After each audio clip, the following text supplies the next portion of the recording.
Alors, à partir de maintenant, 2 minutes de silence.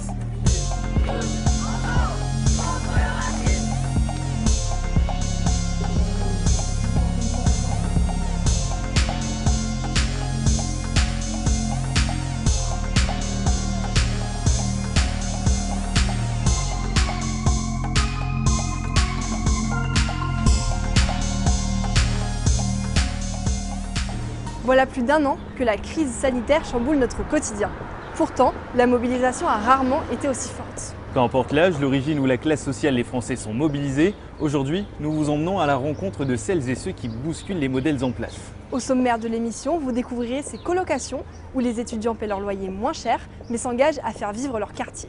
Nous prendrons le temps de nous asseoir autour d'une table avec Paul-Guillaume Hippo et ses invités. Au programme, une discussion entre 2 générations sur le racisme et l'engagement pour l'égalité. Vous entendrez le témoignage de Charline, jeune femme de 23 ans qui a choisi la stérilisation par conviction. Nous finirons cette émission sur une note musicale chez un disquaire pour un top 5 des chansons engagées. Et c'est notre chroniqueuse Mathilde Reski qui donnera le la. Bienvenue dans Alternative.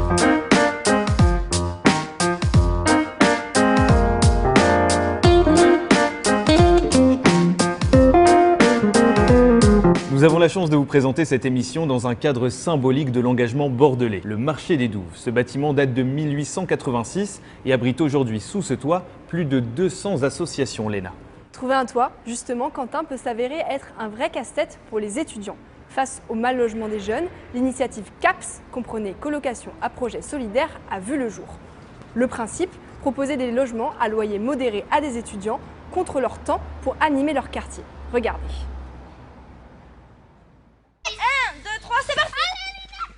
Niché entre les tours, le jardin de la Benauge à Bordeaux est plus animé que d'habitude.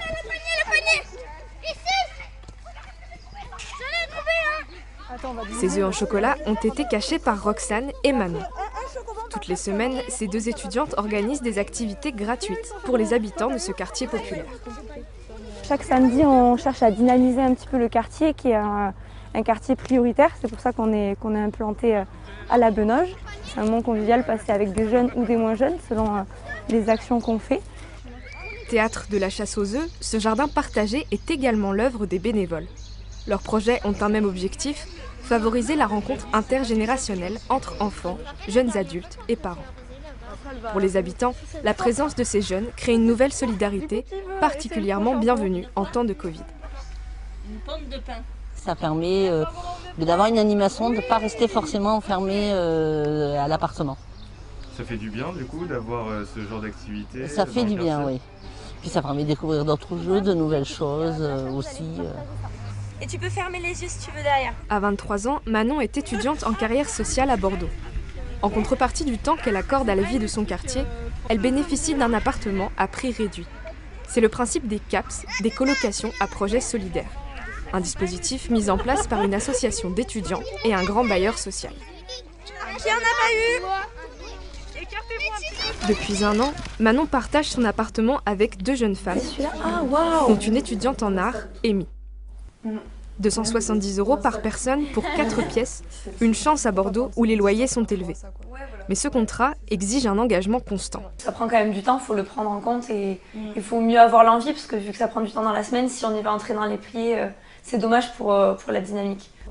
Après 1 an de pandémie, recréer du lien social dans le quartier est aussi un moyen de rompre leur propre isolement. D'habitude, je sors pas souvent de ma chambre parce que je travaille beaucoup, mais du coup, l'association, tout ça, ça me permet de voir des gens, de sortir, de sociabiliser. Non, vraiment. Et du coup, c'est trop cool. Moi, j'aime beaucoup. Je pensais pas que j'allais autant apprécier, honnêtement. Ça se passe bien. Pour habiter ici, elles ont dû passer un entretien de motivation, car le dispositif est très sélectif. Il y a plus de dossiers déposés que de places disponibles. C'est 2 € la pièce. Hein. En France, 600 jeunes vivent aujourd'hui dans ce type de colocation solidaire. Voilà un autre engagement écologique cette fois-ci. Saviez-vous que 85% des fleurs coupées sont issues de l'étranger, du Kenya ou d'Éthiopie par exemple? Des bouquets souvent gorgés de pesticides et au bilan carbone exorbitant, mais heureusement, il est possible de faire pousser ces fleurs autrement. Un reportage de Noah Thomas et Anastasia Nicolas.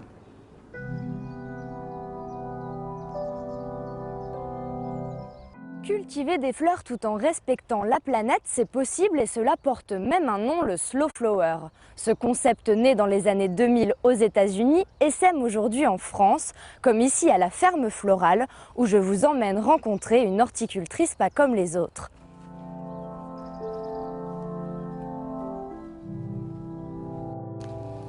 Bonjour Pauline. Bonjour. Qu'est-ce qui différencie les fleurs un peu qu'on trouve ici dans votre serre comparé aux fleurs qu'on pourrait trouver habituellement? Donc en fait ici elles sont toutes de saison, donc ça veut dire que je travaille en plein champ. Je suis en certification bio. Qu'est-ce que vous avez de prévu alors aujourd'hui? Donc là on va terminer la cueillette des anémones, donc qui sont ici. Un petit sécateur. Merci. Alors il va falloir m'expliquer un petit peu. Je vais vous montrer, c'est très simple. Il faut vraiment prendre à la base. Donc moi j'ai une petite serpette, mais avec le sécateur c'est pareil. Donc voilà. Alors tout en bas, un peu en biais, et voilà. Et on les retourne, c'est ça? Ouais, après ben voilà, vous pouvez me les donner. En 2015, en fait, j'ai repris une formation en CAP fleuriste. Étant partie à Rungis, ça m'a un peu dégoûtée et j'ai vraiment pris conscience qu'il y avait un gros souci avec l'approvisionnement de fleurs. Je me suis dit en fait le seul moyen d'y arriver, c'est de devenir autonome et faire de la production. Ça demande vraiment de se donner, de donner énormément. Donc il faut quand même être dans en avoir conscience en fait. Et donc là, toutes les fleurs qu'on vient de récolter, où est-ce qu'elles vont? On va les préparer pour le marché de demain. En route alors? On y va, allez.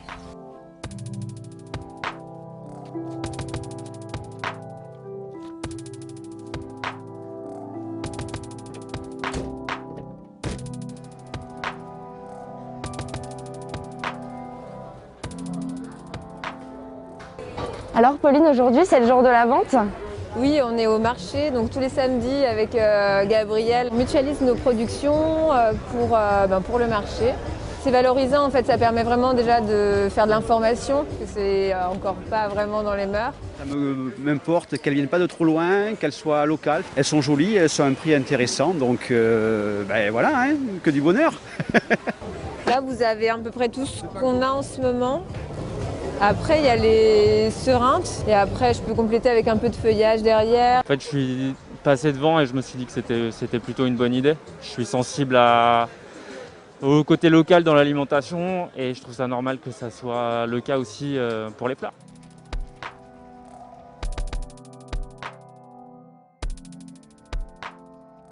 Merci beaucoup Pauline de nous avoir reçus et à bientôt. Oui, merci à vous. À bientôt. Au revoir. Aujourd'hui, un collectif dédié à la fleur française a même vu le jour et comme Pauline, 200 fleuristes et horticulteurs se sont engagés à faire autrement. 2 mois, 6 mois, voire 1 an d'attente. Avec la pandémie, les préfectures tardent à délivrer les titres de séjour. De nombreux étudiants étrangers se retrouvent en situation irrégulière et bien souvent démunis. Un reportage de Rachida Tsarikoto, Yvan et Cindy et Augustin Guillot. Nous l'appellerons Julien pour protéger son identité. Ce jeune Ivoirien est arrivé à Bordeaux il y a 2 ans pour des études de commerce. Mais depuis octobre dernier, il est en situation irrégulière malgré ses nombreuses demandes de renouvellement de séjour. J'ai même écrit à la préfecture à 2 reprises pour leur signifier que j'avais toujours pas mon papier, du coup je ne pouvais pas travailler, que je ne pouvais rien faire du tout. Si tu ne peux pas travailler, tu n'as pas d'argent, tu ne peux pas tes loyers, c'est difficile de survivre, je vais dire ça comme ça. Cette précarité administrative, Cindy la connaît bien. Sans titre de séjour, elle ne peut plus renouveler sa demande de logement étudiant. C'est ici que j'habite pour le moment, on va dire. C'est un 17 mètres carrés et c'est elle qui m'héberge. Aujourd'hui, l'étudiante béninoise vit en double confinement. Je sors très peu depuis, pour ne pas dire pratiquement pas, une peur de me faire contrôler parce que franchement je ne saurais pas quoi dire. Il y a 9 mois, elle fait sa demande de renouvellement par courrier. Mais en septembre, le gouvernement décide que les démarches se feront désormais en ligne. Ma première demande en ligne, la première 2 semaines après, j'ai une réponse de clôture de dossier, sous prétexte que j'avais déjà un dossier papier en cours et que je devais me rapprocher d'un agent de la préfecture pour voir ce qu'il en est. Cindy n'a jamais pu obtenir un rendez-vous à la préfecture. Qu'on m'a expliqué alors de tels retards dans l'instruction des dossiers. Pour le savoir, nous avons contacté leur service par mail et voici leur réponse. Sur 2745 dossiers déposés à ce jour en ligne, seuls 34 sont à traiter. Quant aux dossiers papier, 66 sont en stock avec un délai de traitement de 3 semaines. Des retards qui ne surprennent pas Nicolas Méadeb. À l'Université de Bordeaux-Montaigne, son service est chargé de l'accueil et de l'accompagnement des étudiants étrangers dans leurs démarches administratives. Et le fait de dématérialiser au moment de la pandémie, bon, je ne sais pas si c'était opportun. Ça révèle aussi effectivement qu'on était déjà sur un public étudiant très précaire. Des agents de la préfecture, ils ont été, si vous voulez, autant pris au dépourvu que les étudiants sur la mise en place de l'application. Pour simplifier les démarches des étudiants étrangers, Nicolas espère qu'un guichet dédié sera mis en place dès la rentrée prochaine à l'université. Des discussions sont en cours avec la préfecture de la Gironde. Manifestations contre les violences policières, polémiques sur les réseaux sociaux et débats enflammés dans les médias. En France, les problématiques liées au racisme sont revenues au centre de l'attention ces dernières années. La lutte contre les discriminations continue. Elle semble même s'accentuer. Mais comment a-t-elle évolué à travers le temps? Paul-Guillaume Hippo et ses invités tentent d'y répondre aujourd'hui. C'est l'heure de la table ronde. Bonjour à toutes et tous. Je retrouve donc nos invités que je vais vous présenter sans plus attendre. Dragos Ouedraogo, bonjour. Bonjour. Vous êtes donc cinéaste et documentariste engagé et vous êtes aussi enseignant en anthropologie visuelle à l'Université de Bordeaux. Merci d'avoir accepté notre invitation. Erwan Dzimenia, vous êtes président d'SOS Racisme Gironde, vous avez 23 ans. Merci d'avoir accepté notre invitation. Merci à vous. Alors, on va commencer directement. Nous sommes aujourd'hui réunis pour parler de racisme. Donc, assez simplement, est-ce que vous avez déjà été victime de racisme? Et si oui, sous quelle forme? On peut peut-être commencer par Dragos. Vous êtes arrivé en France dans les années 70 en tant qu'étudiant étranger. Donc, est-ce que vous pouvez nous parler de cette expérience? J'ai été confronté au racisme quand, jeune étudiant, j'ai été chercher du travail. Et là, systématiquement, je sentais dans le regard et dans la manière dont j'étais reçu que je n'aurais pas ma place là, quoi. Erwan, vous, est-ce que vous aussi vous avez remarqué cette discrimination insidieuse peut-être? Oui. À l'âge adulte, le souvenir le plus flagrant que j'ai, c'est quand j'allais en boîte. Alors il faut savoir que moi, quand j'allais en boîte, il fallait toujours utiliser des stratégies. Donc j'allais qu'avec des amis blancs. Parce que si on est trop de noirs ou autre, c'est pas possible. Donc c'était souvent, c'était pas très subtil pour le coup. C'était vraiment, ah il est avec vous celui-là, bon bah il peut passer du coup. Mais sinon, si je l'ai vécu de d'autres façons, des fois on a des doutes, des fois on a même des très sérieux doutes, mais on va pas directement vous dire c'est parce que vous êtes noir. On va vous dire, comme on dit quand on cherche du travail ou autre, ah mais le poste est déjà pourvu, bah écoutez, on vous rappelle, posez votre CV, n'hésitez pas, hein, le patron il verra si... voilà. D'accord, donc vous avez quand même eu des expériences similaires alors que vous êtes de générations quand même assez éloignées finalement. Oui. Ouais. D'accord. Alors vous, pourquoi avoir fait ce choix de rejoindre SOS Racisme? J'étais avant ce qu'on appelle un militant canapé, c'est-à-dire que je m'indigne chez moi, ou alors je vais regarder les réseaux, je vais partager des choses, etc. Mais je ne me sens pas la possibilité d'agir. SOS, on fait de l'éducation populaire, on va dans les écoles, dans les collèges, on parle de racisme avec des jeunes, on fait des permanences juridiques. Donc j'ai pu accompagner, j'accompagne encore aujourd'hui des personnes qui sont victimes de racisme et de discrimination. Et puis il y a un collectif aussi, donc il y a des gens avec qui je travaille, sur lesquels je peux me reposer. Donc c'est toute une structure sur tout ça qui m'a usagé. Mais si d'autres jeunes se tournent, je pense, vers d'autres structures, c'est parce qu'on a la possibilité de combattre le racisme à sa façon. Et chacun s'approprie le combat, je pense. D'accord. Et vous, Dragos, quel regard vous avez sur justement cette nouvelle génération qui, par rapport à avant, ne va pas forcément vers les associations et peut-être milite de son côté? Dans les années 70-80 sur les campus, le mouvement étudiant était assez structuré, organisé et combatif. Les choses ont commencé à décliner à partir des années 90-2000 du point de vue de l'engagement sous la forme organisée. il y a aussi quand même une certaine déception des courants qu'on dit de gauche. Justement, vous parlez de cette déception de la jeunesse envers la gauche. Justement, on a beaucoup de jeunes et de mouvements antiracistes de la nouvelle génération qui considèrent que l'impact des SOS Racisme ou de la LICRA ou d'autres mouvements classiques et anciens s'est estompé et aujourd'hui voire obsolète. Il y a des discriminations, il y a des formes d'oppression multiples. Et le combat contre ces fléaux-là, c'est à l'ordre du jour, quoi. Donc ce n'est pas un combat obsolète. Maintenant, il faut s'adapter à notre environnement qui n'est pas le même. Aujourd'hui, il y a les réseaux sociaux. Les années 80, il n'y avait pas les réseaux sociaux. Mais c'est un plus. C'est-à-dire que c'est un plus qu'il faut, il faut les investir et leur donner une âme. Parce que ce n'est pas parce qu'on a cette technologie qu'automatiquement on épouse les causes. Les discriminations à l'emploi, à l'embauche, etc., c'est quand même un fléau qui perdure aujourd'hui. Les violences policières, le racisme dans la police ou dans les forces de l'ordre en général, c'est des choses qui étaient dénoncées en 80, 90, c'est quelque chose qui sont encore à l'ordre du jour. Mais je pense qu'on est plus, qu'on combat la même chose chacun de son côté, mais on se retrouve forcément d'une façon ou d'une autre. Donc ces réseaux, en fait, ils nous aident dans notre combat. Plutôt que d'être contre nous. Alors, il y a un autre sujet que je pense qui est important d'aborder. Lorsqu'on discute avec des personnes issues de minorités, de l'ancienne génération, qui ont grandi dans les années 60, 70, 80, voire 90, on a l'impression qu'il y avait une forme d'intériorisation face au racisme, que d'une certaine manière, il fallait faire profil bas, en quelque sorte. Dragos, est-ce que ça a été votre cas? Est-ce que vous l'avez vu autour de vous? Je vais prendre le cas des immigrés.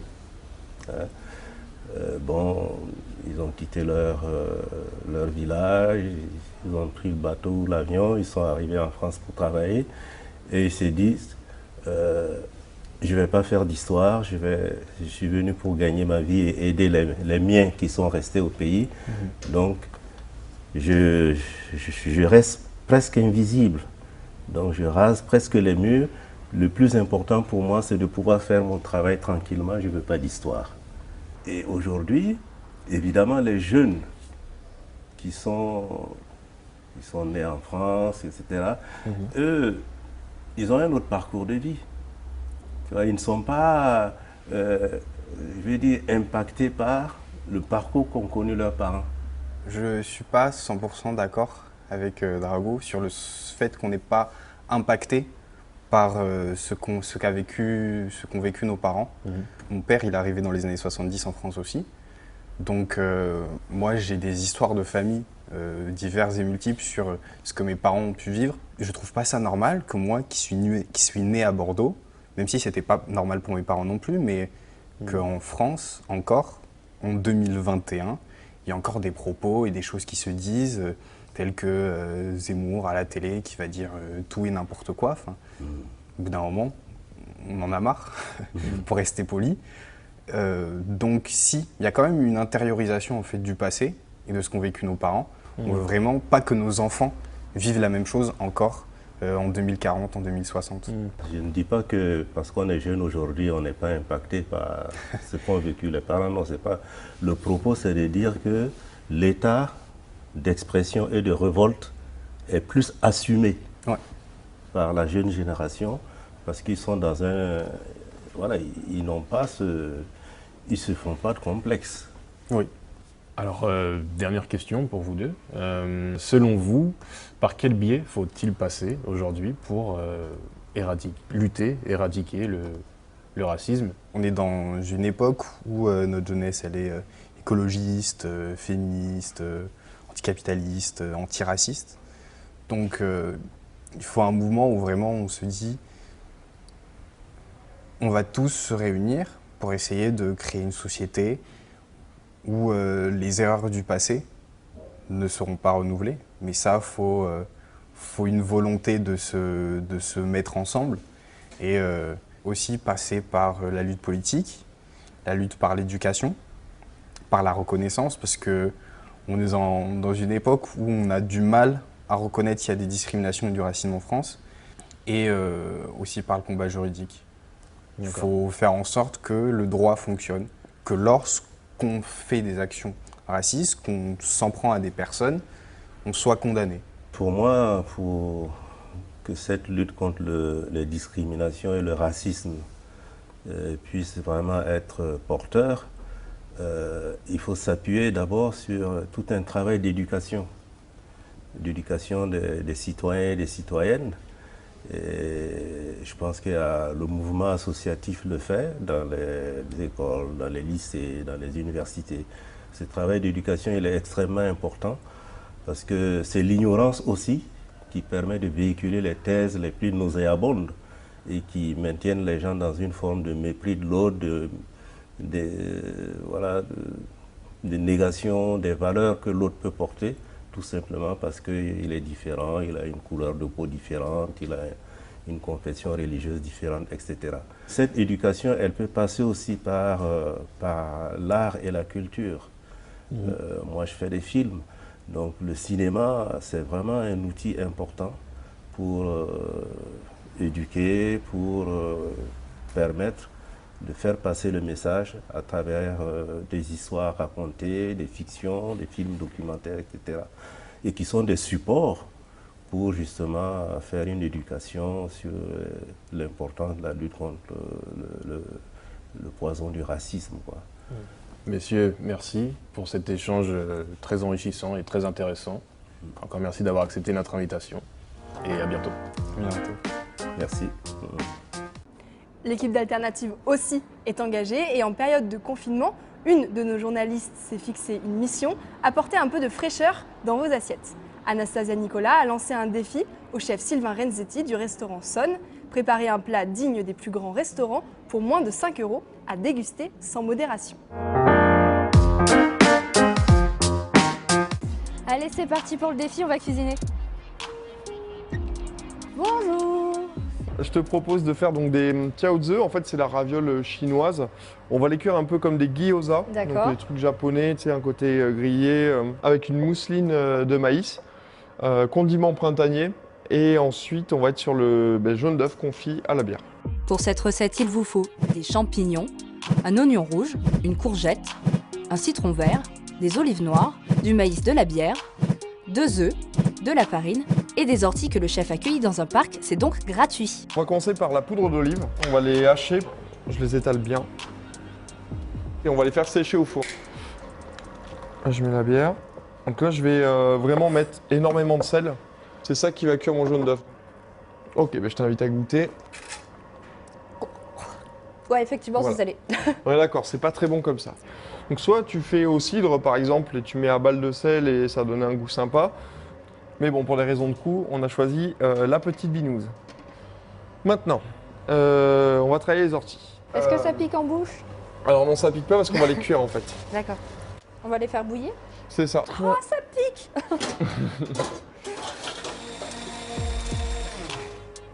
On va faire la purée de maïs. Ok. Et là, je vais le mixer. Ensuite, je vais rectifier l'assaisonnement. Ah ouais, t'es généreux aussi avec ça. Ah, toujours. Tu vas devoir faire comme les olives Ouais. avec les champignons. Donc un champignon, ça se rince jamais. Comment ça se rince jamais? Faut jamais le rincer. Mais pourquoi? Parce qu'en fait, il va absorber toute l'humidité et ça veut dire que tu vas rajouter de l'eau, donc tu vas perdre du goût. Donc là, on va faire ce qu'on appelle une duxelle de champignons. Oh. C'est joli comme mot.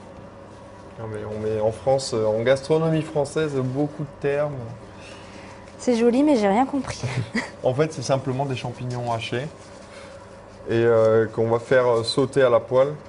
Tu verrais venir un grand chef, avoir un restaurant étoilé un jour, c'est quelque chose qui t'attire? Ah, étoilé, non. Pourquoi? Non, non. Mais là, on a une toque Goemio, donc c'est super valorisant. Mais l'étoile, c'est de suite un coup. Ça veut dire qu'il faut rentrer peut-être sur des produits un peu plus nobles. Moi, j'aime bien faire de la gastronomie assez accessible. Je vais me faire des petits cubes de courgettes. Ok. Donc là, je vais le tailler en brunoise. Ça veut dire quoi en brunoise? C'est des petits cubes. D'accord.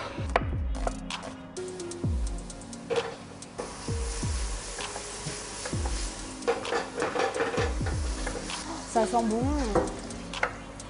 passe à la pâte? Yes. Ah, la pâte. Je vais y aller un peu mollo, tu vois. Je verse comme ça. Vas-y, touche. Et essaie de décrire. Hein. On dirait de la mie de pain mouillé, je trouve. Voilà, c'est ça. Voilà. Là, pour l'instant, la recette, on dirait que c'est naze. Hein. À la fin, ça prend son sens. Après, je le farcis comme ça. Et c'est là où ça va être un peu touchy. Donc, faut le façonner. Tu fais ça. Tu peux mettre un peu d'eau autour pour que ça accroche bien. Ma grand-mère, elle a une astuce. Elle utilise du blanc d'œuf pour les fermer. Ça se fait aussi, franchement. Mais avec ce genre de pâte, l'eau, ça peut aller. Ou bien tu récupères le blanc d'œuf de tout à l'heure. C'est pour ça que j'y pensais. On va créer une croûte au feu le plus vif possible, que ce soit hyper sec en fait. Ensuite, on va mettre de l'eau et on cherche à l'enfermer en fait pour cuire le dessus. D'accord. Attention aux yeux. Donc dressage, faut voir vraiment l'œuf comme la sauce soja. Tu vois, c'est ça qui va venir, tu pioches un petit peu dedans et faire des bouchées parfaites en fait. C'est un peu... Eh bah c'est pas trop... Ouais bon ok. On voit qu'il y a plus de niveau ici mais... Ça va, franchement. Ça va. Bon, allez, j'attaque. Vas-y. C'est ultra bon. C'est bon hein. C'est incroyable. Ça va, ça te plaît, ouais? C'est ultra bon. Bon, c'est cool. Bah merci beaucoup en tout cas, t'as relevé le défi haut la main. Ouais, bah, un repas cool. gastronomique pour 5 €. Bah, c'est super cool à faire. Bon bah maintenant vous avez toutes les clés en main pour refaire ça chez vous.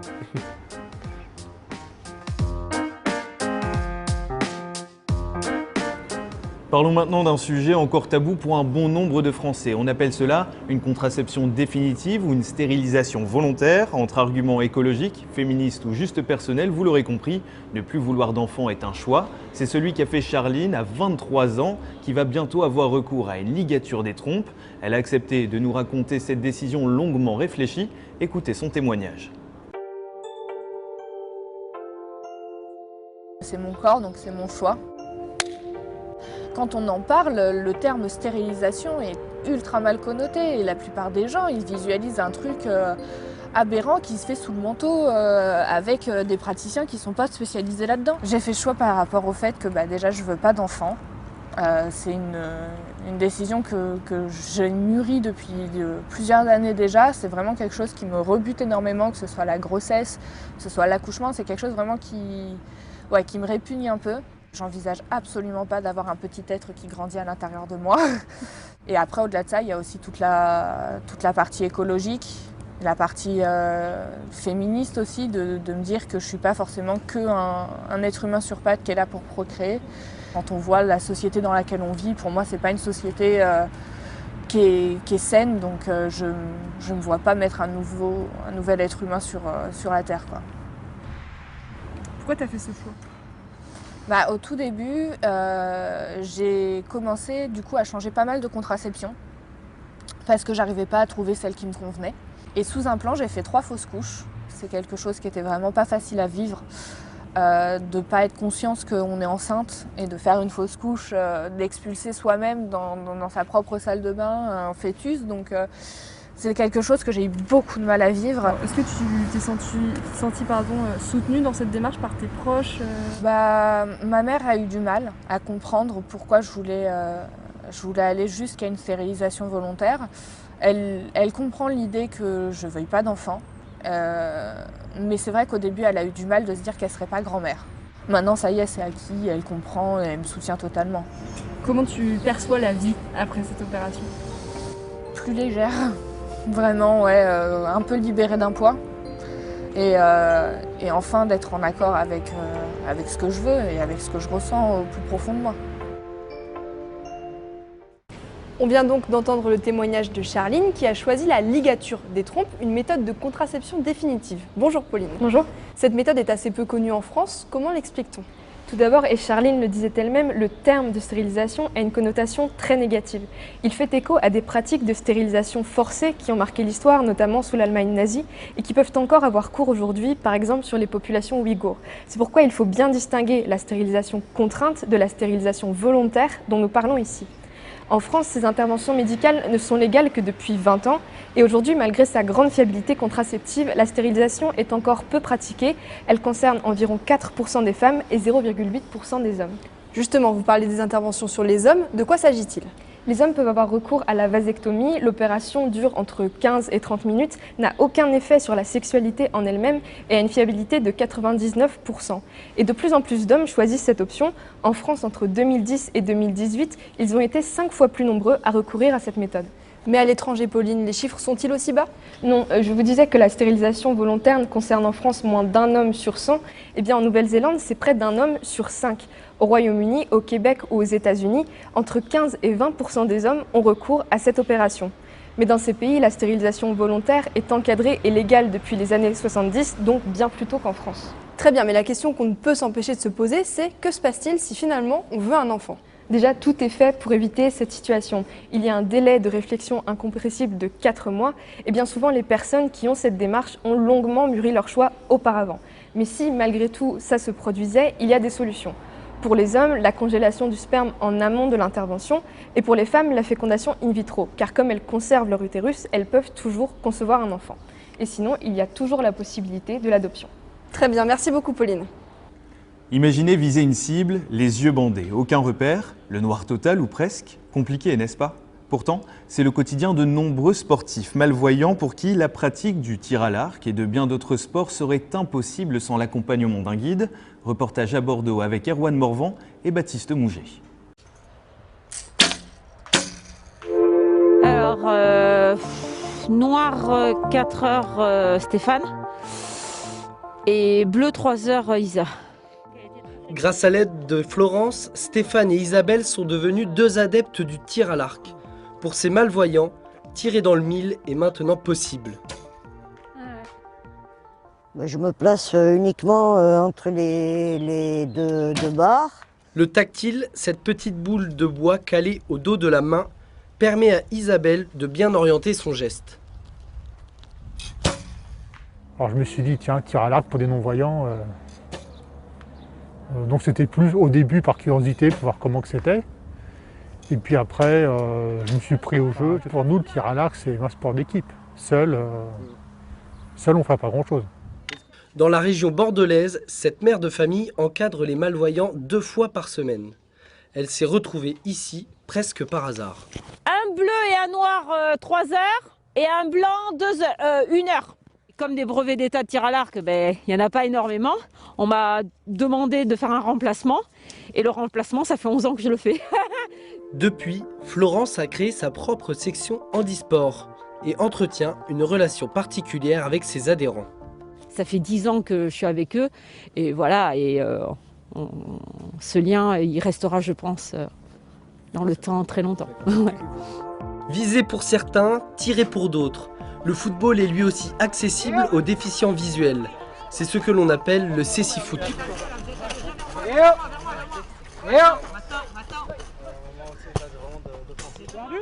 Ballon à grelots, masque sur les yeux, équipe de 5 joueurs. Pour le coach Yannick, ce qui compte, c'est d'écouter pour se situer. Un sport d'équipe où le collectif ajoute un autre défi. Voy.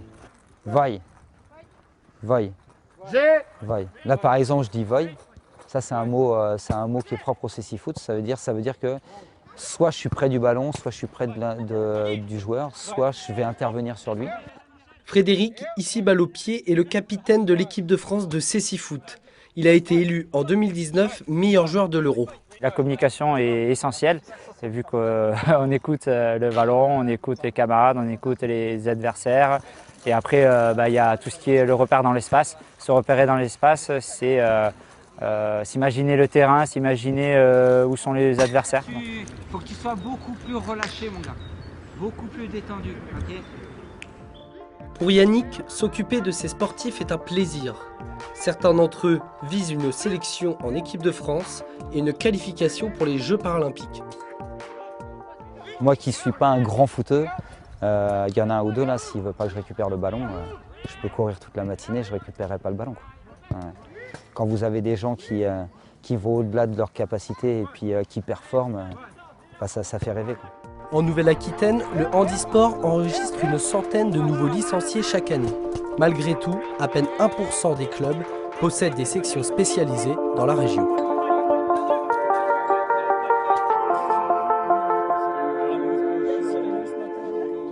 On parle football toujours, mais cette fois-ci du match club professionnel contre club amateur avec Thibault Lacou. On le sait, les chaînes de télévision surenchérissent afin d'obtenir les droits de diffusion des matchs de football professionnels.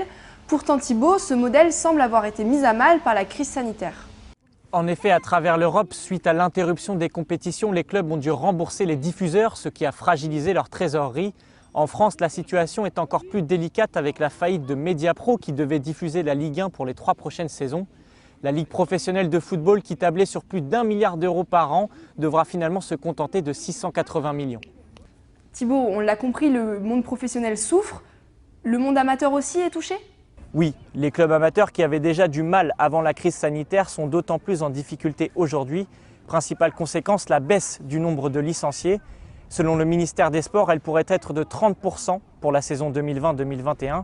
Alors pour sauver les clubs, certains demandent déjà depuis plusieurs années une meilleure répartition des droits télévisés entre professionnels et amateurs. C'est le cas de l'Association française du football amateur. Écoutons son délégué national. Il fallait qu'il y ait obligatoirement sur les droits TV un pourcentage qui soit reversé systématiquement au club amateur. Or, qu'est-ce qui s'est passé avec les droits TV? C'est qu'il y a eu une inflation au niveau des salaires. On a des joueurs, même les plus mauvais, qui touchent des fortunes. Ce n'est pas pour autant qu'en retour, les clubs amateurs en ont profité. Autre demande des clubs amateurs, réformer le système électoral de la Fédération française de football. Ils souhaitent être mieux représentés dans cette élection et ainsi pouvoir peser davantage sur la gouvernance du foot français. C'est justement l'un des points de la proposition de loi visant à démocratiser le sport. Le texte est actuellement en cours de discussion au Parlement. On retrouve maintenant un autre sportif, capitaine de l'équipe de football de l'Institut de journalisme de Bordeaux-Aquitaine, mais surtout rédacteur pour Viso, le magazine des Masters 2 en presse écrite. Thomas Gros-Palot, bonjour. Bonjour Quentin, bonjour Léna. Bonjour. Vous avez écrit un article sur la Convention citoyenne pour le climat. Est-ce que vous pourriez nous en dire quelques mots ? Tout à fait. En fait, il s'agissait d'un entretien croisé qu'on a réalisé avec une personne qui a été tirée au sort, Guillaume Gourzeau, et qui a donc participé à la Convention citoyenne pour le climat. À côté de ça, il est formateur dans le monde des transports et avec lui, on a échangé sur les défis de la mobilité auxquels la Nouvelle-Aquitaine était confrontée. On a voulu mettre en perspective cette parole de terrain, cette expertise concrète avec une autre parole, celle d'un géographe. Il s'agit de Dominique Royoux, qui nous a parlé plus largement des contraintes auxquelles était soumis le territoire néo-aquitain, des enjeux d'enclavement de certains territoires, comment relier des territoires qui sont très différents, très diversifiés, et également on a évoqué avec eux l'enjeu de développer les mobilités durables, notamment par exemple l'autostop partagé. Je pense qu'une petite piqûre de rappel s'impose. Thomas, Viso, c'est quoi au juste? Alors Viso, ça veut dire regard en gascon. C'est la revue un peu totem de l'aspect presse écrite de l'IJBA qu'on effectue en Master 2. D'habitude, on part en délocalisation à l'étranger. Cette année, ça n'a pas été possible. Donc notre terrain de jeu, ça a été la Nouvelle-Aquitaine, où les 17 rédacteurs et rédactrices ont travaillé, ont été partout dans le territoire. Ça nous a pris 6 semaines de travail. Donc on est bien content de terminer là.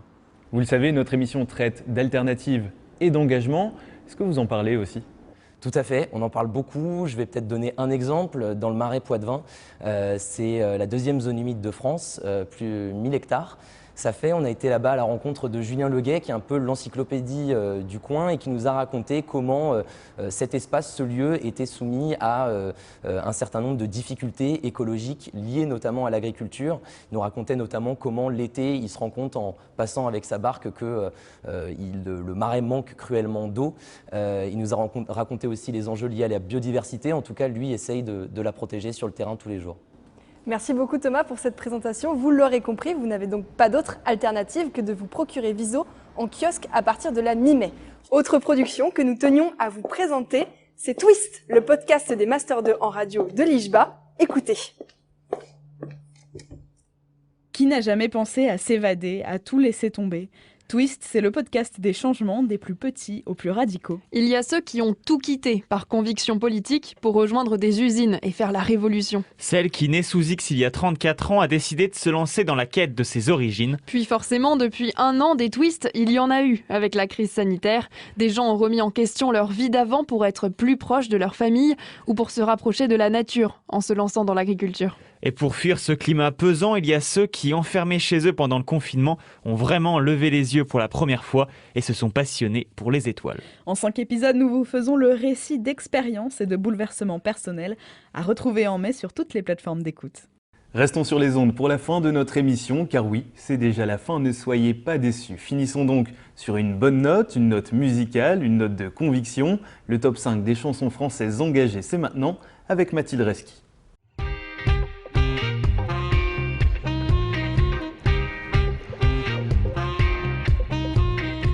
Les chansons sont les cris de leur époque. Elles racontent, annoncent, parfois même provoquent les luttes des générations contre les discriminations et le racisme, pour l'écologie et la justice. On s'est d'abord exprimé en musique. Bonjour Martial. Bonjour Mathilde. Merci de nous accueillir. Avec plaisir. Ici, nous sommes à Total Even, disquaire indépendant de référence sur Bordeaux. Tous les titres qui ont marqué leur temps sont dans ces bacs. On vous présente le top 5 de la rédaction. D'habitude, il chante Toulouse ou New York, mais en mai 68, Claude Nougaro est parisien et c'est depuis la capitale qu'il assiste aux événements du printemps. Cette période de bouleversement social va profondément le marquer. Il compose un tube. Mais, Paris, mais, Paris. Sur une musique signée Eddie Louis, Claude Nougaro sort Paris-Mai quelques semaines seulement après la fin des événements. Le thème dérange, à sa sortie le morceau est censuré et interdit de diffusion. Dans les années 70, les villes se développent, on les repense pour mieux y circuler. À Paris, de grandes gares RER voient le jour, des bâtiments s'élèvent. Dans cette vague de bitume, Jacques Dutronc propose une parenthèse de verdure. Le Petit Jardin sort sur son 6e album.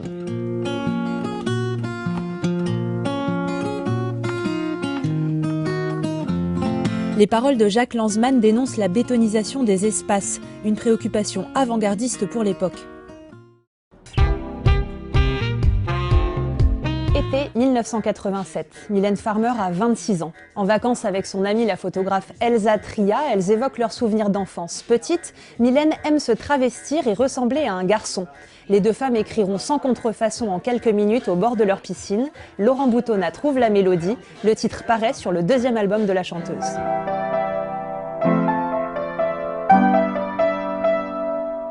Mylène Farmer veut s'affranchir des conventions du genre. Elle chante la liberté d'être qui l'on veut, sans souci du qu'en dira-t-on. À la fin des années 90, les lois Debré-Pasqua durcissent encore les conditions de vie des immigrés et le Front National gagne du terrain. Dans le même temps, les autorités voient d'un mauvais œil le succès d'un genre musical tout droit venu des banlieues. Pourtant, c'est bien le rap qui va venir dénoncer ce racisme ambiant. 25 artistes écrivent un morceau d'anthologie. Rester pacifique, les lois qu'ils veulent mettre en application corroborent mon accusation, trop de mes semblables. Parmi les têtes d'affiche, Akhenaton et Freeman, Stomy Bugsy et Passy et bien d'autres. On clôture ce classement avec le choix du disquaire. Je me suis dit pourquoi pas une nouveauté, pourquoi pas cette compile qui est très très belle, qui s'appelle Parler d'années de la Terre. C'est une compilation qui a été réalisée par le rappeur Rossé. Il a choisi de réunir sur ce disque des morceaux à la fois très politiques, poétiques parfois. Ça mélange le jazz, la musique traditionnelle, des fois la musique rock. Et c'est vraiment un disque pour redonner un peu une mémoire aux gens qui sont en France aujourd'hui et qui n'ont absolument pas de représentation dans la chanson française. Merci de nous avoir suivis, nous espérons que vous avez passé un agréable moment en notre compagnie. Alternative, c'est disponible en intégralité sur cette page Facebook et sur la chaîne YouTube de l'Institut de journalisme Bordeaux-Aquitaine. Merci au Marché des Douves de nous avoir ouvert ses portes. Merci à Sophie Roland, Carole Layac et Samir Youssouf Ibrahim, ainsi qu'à toute la rédaction d'Alternative. À bientôt. C'était cool quand même.